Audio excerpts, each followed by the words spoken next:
Shalom saudara terkasih dalam Tuhan Yesus Kristus. Salam jumpa bagi saudara seiman dimanapun saat ini berada di seluruh wilayah Indonesia dan di luar Indonesia. Saya berdoa roh, jiwa, dan tubuh saudaraku dalam perlindungan Tuhan kita Yesus Kristus. Izinkanlah roh kudusnya memimpin hidup saudara sehingga kita tidak salah jalan. Saudaraku, viral hari-hari ini ya, di Nias ya, satu keluarga. Mereka berpikir bahwa anaknya sedang tugas, sudah lolos jadi TNI AL. Ternyata sudah jadi. Saya ketika melihat satu keluarga ini, mereka, saya turut berempati ya, dengan kejadian ini. Mereka pasti mengalami duka yang begitu dalam. Itu wajar sebagai manusia, saudara. Kita berdoa agar keluarga ini diberikan ketabahan, ya, kekuatan. Sangat berat, sangat berat. Dan saudara, hari-hari ini kita melihat aksi-aksi yang sangat di luar nalar kita sebagai manusia.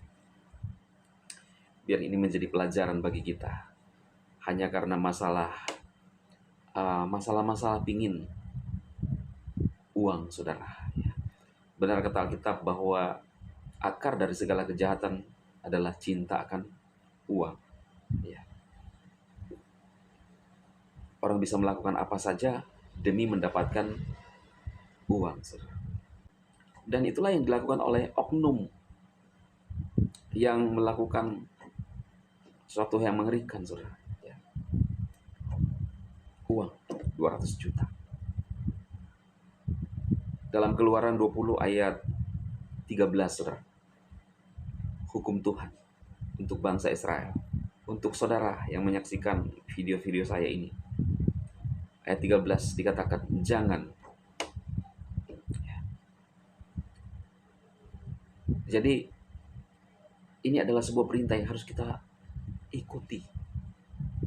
Ya. Tuhan menginginkan kita, saudara, supaya kita hidup sesuai dengan hukum Tuhan. Bangsa pilihan itu dipilih, diajarkan bagaimana mereka hidup berkenan kepada Tuhan. Dan ini masih berlaku sampai sekarang, karena ini menyangkut moralitas, saudara. Bagaimana hubungan kita dengan orang lain. Ya. Kalau tidak ada hukum-hukum Tuhan, maka manusia itu bisa kacau. Manusia bisa melakukan apa saja sekehendak hatinya. Orang kalau melakukan ini dan tidak bertobat, saudara, itu hukumannya sangat berat di neraka. Nah, kalau bertobat gimana? Kalau dia bertobat, bisa diampuni, bisa saja diampuni. Tetapi ada harga yang harus dibayar. Karena itu, saudaraku, ngapain kita harus membayar harga? Ya.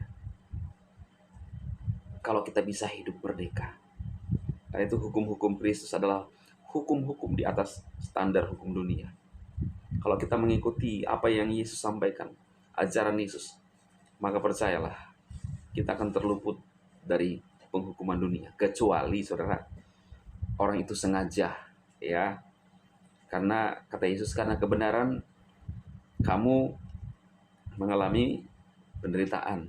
Ada kasus seperti itu. Tapi bukan karena kejahoitan, saudara. Ya. Tapi karena Kristus ada. Itu besar upahnya di surga. Ya.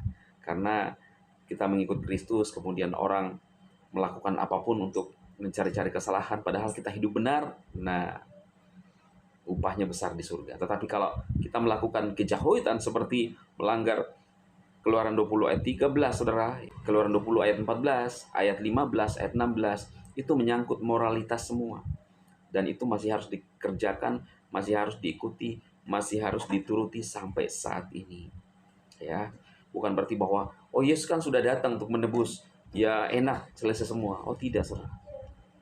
Yesus itu datang supaya kita bisa kembali ada hubungan dengan Sang Pencipta. Kita menerima keselamatan.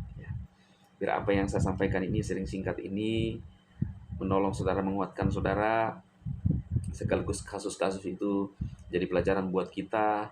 Tidak perlu kita harus mengalami, ya. Tidak perlu kita harus masuk dalam kerangkeng, saudara.